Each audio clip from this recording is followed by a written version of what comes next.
5 seconds to go.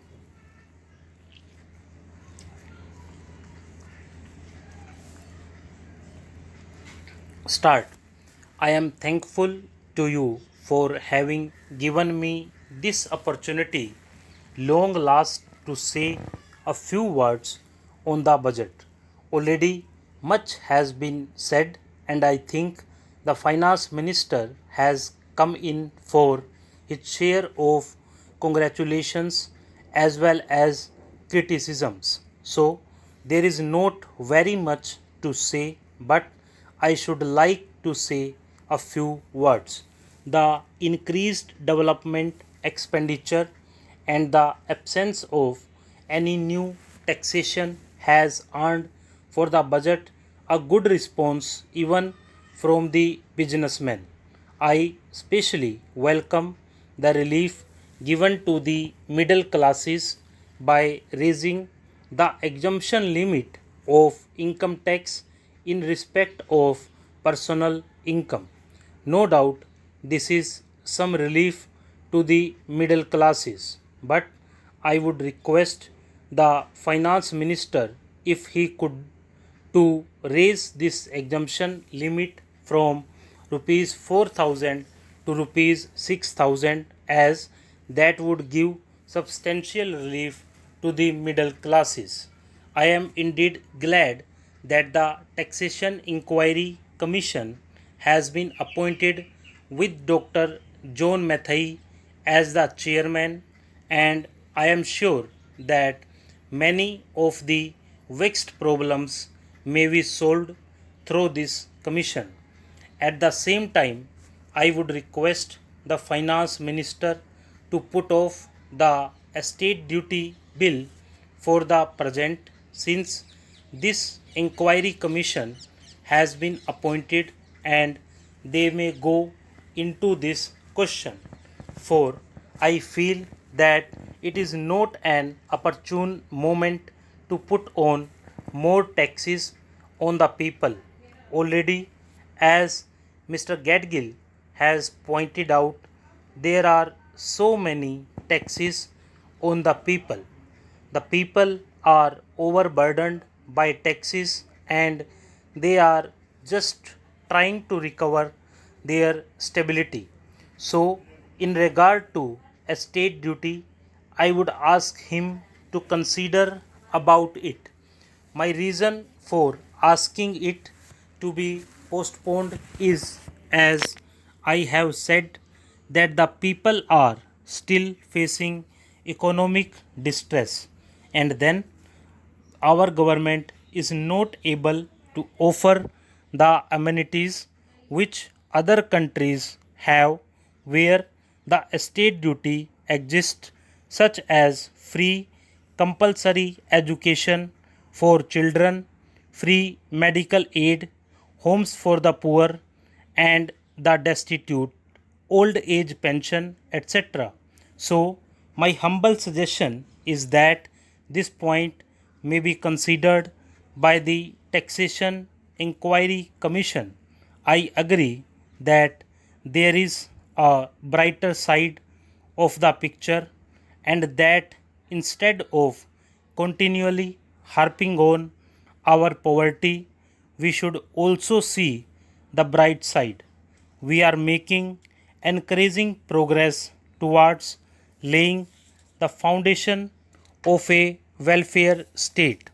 With the cooperation of all and the implementation of the 5-year plan, I am sure, sir, that we should be able to lay the foundations and fulfill the dreams of India. It is indeed encouraging to know from the finance minister that there is a tendency of lowering food prices all over the world, and in that case the prices in our country too would be lowered. Regarding defense, for obvious security reasons, I do not agree with my friends who say that the expenditure should be curtailed. It is not advisable to take any undue risks and slacken the defense arrangements. Indeed, defense is one of our valuable assets, although strange to say, there seems to be adverse opinion in some quarters. I agree with what General Cariappa once said, that God and army are remembered only when there is trouble. The army consists of the most disciplined and loyal set of young men. It would not be proper to effect economy in the pay of these brave officers, as it would not be an incentive for the right type of young man to join the army, and it would become ineffective and inefficient. I believe already officers who were drawing rupees 1400 as their pay are now getting only rupees 700 and about rupees 100 as allowance. That is, they are getting about half of what they were getting before.